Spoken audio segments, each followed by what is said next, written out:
Sarap to.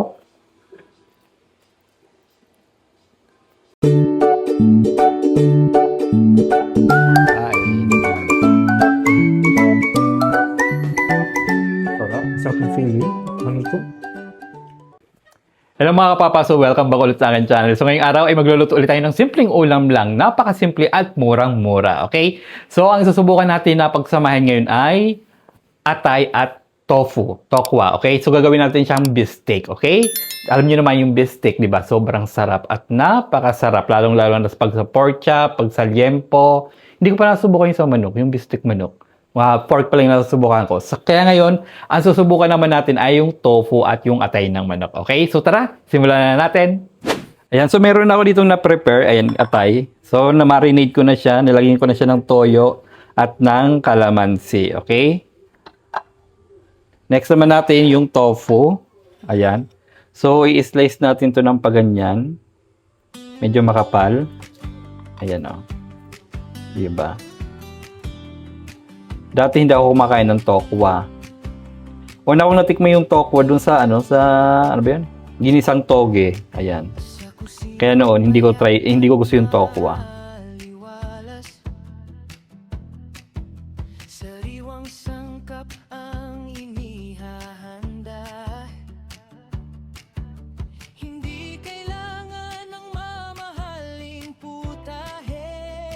Ayan na, ito na. So, ilagay na natin siya dito. Ayan. Hindi pa kukulangin yung toyo natin.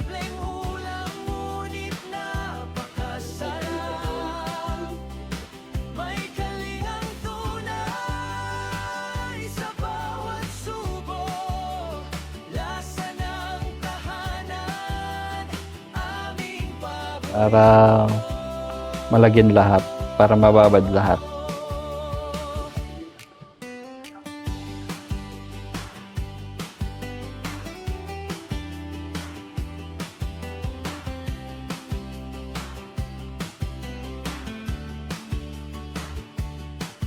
Kumukulo ang sabaw, dahan-dahan.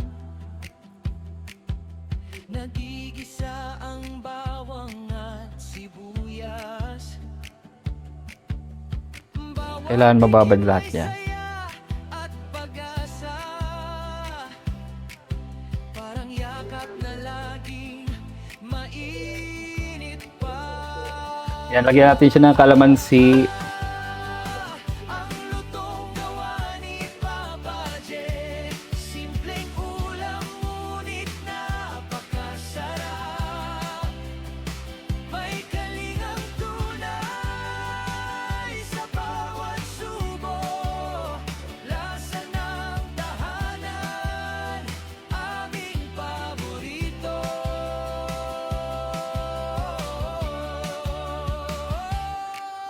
Sinigang adobo o gulay man ang luto, laging espesyal, sadyang natatangi. Yan, ganyan natin siya. Pagkaing hatid ng pusong tapat. Dapat lahat malagyan ng madaanan ng toyo.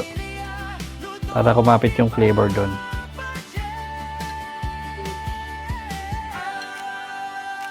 Ang lutong gawa Tanghali na naman tayo napaluto. Tanghali na naman. Late na naman tayo nagising. napakasarap. May kalingang tunay sa bawat subo. Lasa ng tahanan, aming Marinate muna natin ito ng 5 minutes, 5 to 10 minutes. Ayan. Tapos ito na yung atay natin. Yung atay is kanina pa natin ito na marinade. Inuna na natin itong i-marinade kasi ano siya, fresh. Ayan, okay? Mag-add pala ako dito ng paminta.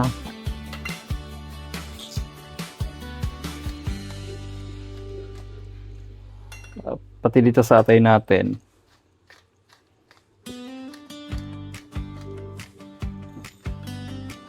Mainit na yung pan natin, maglagay na tayo ng mantika.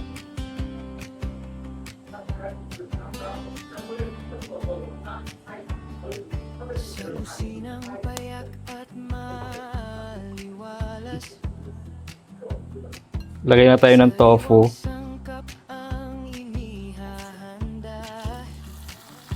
Yan. Pan-fry muna natin siya. Kailangan ng mamahaling putahe. Ang sikreto'y pagmamahal na dala. Ang lutong gawa ni Papa J. Simpleng ulam ngunit napakasarap. Nasa tabi yung mantika eh. May kalingang tunay sa bawat subok. Lasa ng tahanan, aming paborito.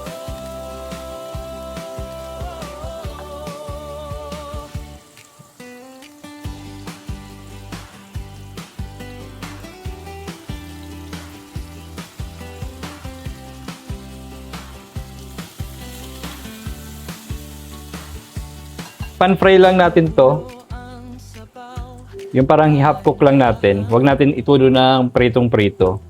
nagigisa Sunod natin yung atay mamaya. Okay? Tapos nag-get na ako ng sibuyas. Wala akong mabili na white onion eh. Hindi ako mahilig sa red onion. So maglagay na lang tayo ng isang piraso para magmukha talaga siyang bistek. Kasi yung bistek, di ba? Dapat may sibuyas. Hindi pwedeng bistek wala kang sibuyas. Kaya naglagay tayo ng isa, red onion. Hindi ako mahilig sa red onion. Mas type ko yung white onion. Ayan, nauuin na natin itong tokwa. simpleng ulam ngunit napakasarap. May kalingang tunay sa bawat subo. Lasa ng Next, ilagay na natin itong atay. Ayan. Pan-fry lang natin din to.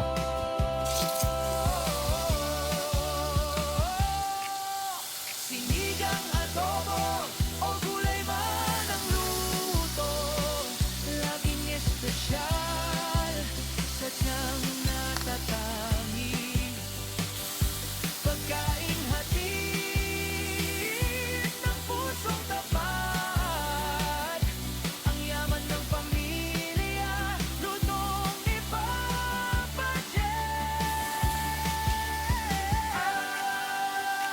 Ang lutong gawa ni Papa J. Simpleng ulam ngunit napakasarap. May kalingang tunay sa Ayan, baliktarin natin yung atay.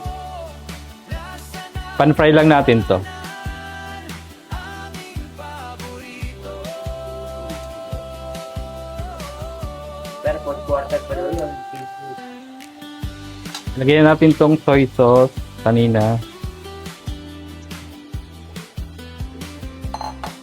At ito pa.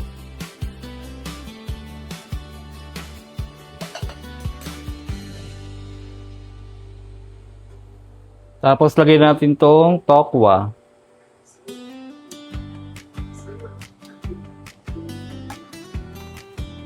Lagyan na natin yan.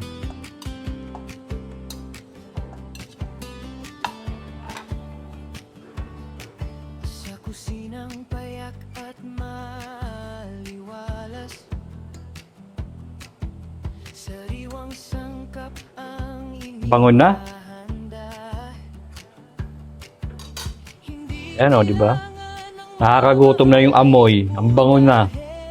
Mamaya ko na ito titikman pag lutong-luto na yung atay. Okay? Titingnan natin kung anong kailangan i-adjust sa lasa. Kung kailangan ba ng asin or kaunting tamis. O maglalagay ako dito ng kaunting kaunting asukal mamaya. Pangbalansi lang ng lasa. Okay? Maya natin ilalagay yung sibuyas pag luto na. Ito na ang ating bistik na atay at tokwa. Ayan. Ayan, tikman na natin to.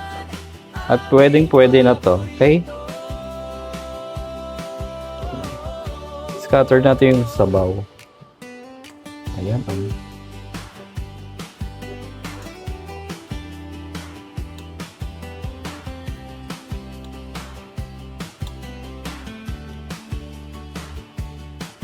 Kumukulo ang sabaw, dahan-dahan. Meron natin nagigisa ang bawang at sibuyas. kulang siya ng asukal. Bawat tikim may saya at bagas. Lagyan natin ng asukal. Pang balanse. Parang yakap na laging mainit pa. Hindi naman linggo ngayon ah. Ang lutong gawa ni Papa J. Simpleng ulam, So, tikman na natin siya. napakasarap. Ano yung lasa? May kalingang Mm. tunay sa bawat subo. Okay na. Ilagay na natin tong sibuyas. Yan, sibuyas.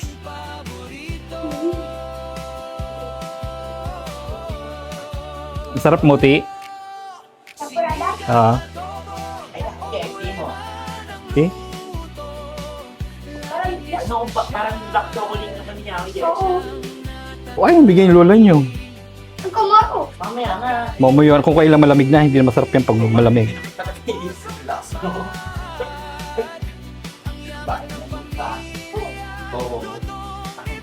Ayan ang ating bistik na atay, okay? Na may tokwa. Yan, kakain na. Kakain na ako, yung dalawa hindi. Yan, kakain na tayo.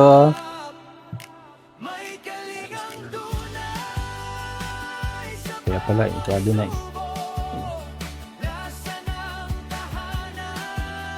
Ayan.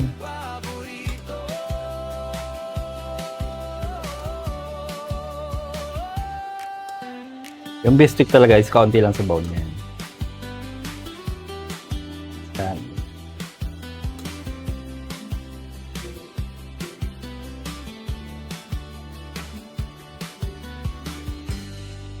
Kaya kakain na tayo. Ito na yung ating bistik na atay. Okay? So kamay lang tayo. Mas masarap magkamay. Lalagyan ko sana ito ng talong. Yan. Yung napanood ko kasi sa sa TikTok, yung ginawa ng ganito nila. Plain lang na tokwa, walang atay, walang ibang gulay. Tokwa lang talaga siya. So kaya naisipan ko lagyan din ng atay. Init? Bagong saing kasi to. Ayun na.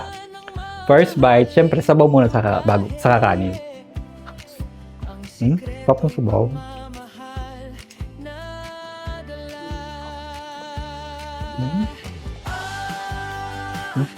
Parang spam.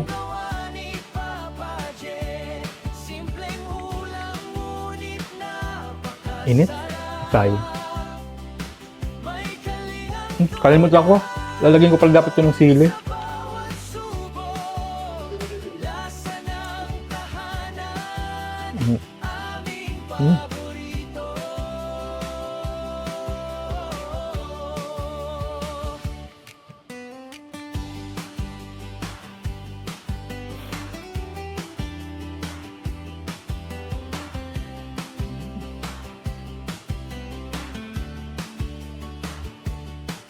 Kumukulo ang sabaw, Sarap ah. dahan-dahan.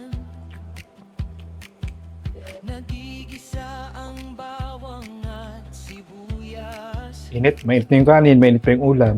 Bawat tikim may saya at pag-asa. Parang Kaya kung hindi nyo pati nakasubukan, kaya nyo, sarap. init pa. Ang lutong gawa ni Papa J. Simpleng ulam, ngunit Hindi pa kayo lalampas dito ng ng 100. Yung atay na bili ko lang yung 72. Tapos bumili ako ng 3 tokwa, yun lang. Eh yung toyo, meron naman ako ditong stock eh. Sarap to.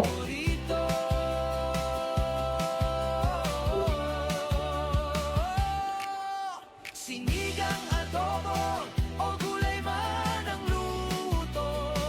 Laging espesyal, sadyang natatangi.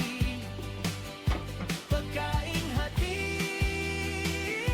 ng pusong tapat. Ang yaman ng Parami yung kain ko nito. pamilutong Ano ko na ito. Ito ako.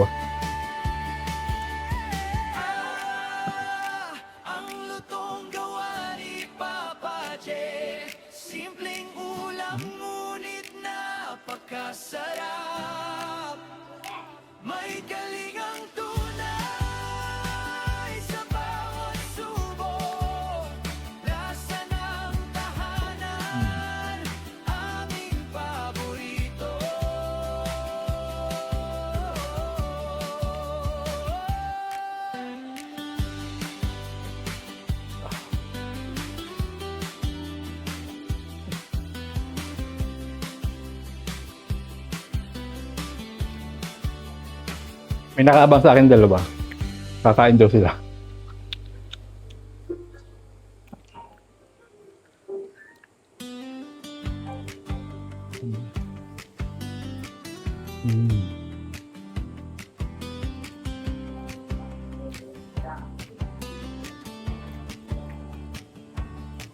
Sa kusinang payak at maliwalas, sariwang busog. ang inihahanda. Hindi kailangan Puso ng manok ko. mahalin putahe. Ang sikreto'y pagmamahal. First time ko lang magluto ng ganito. Sarap pala. Uulitin ko to. Ang lutong gawa ni Papa J. Simpleng ulam ngunit napakasarap. May kalihang tunay sa bawat subok. Lasa ng tahanan, aming paborito.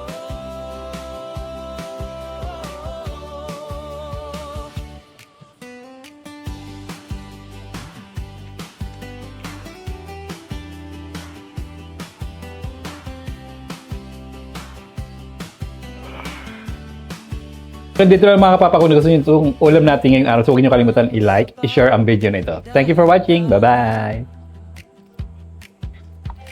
Kain na kayo.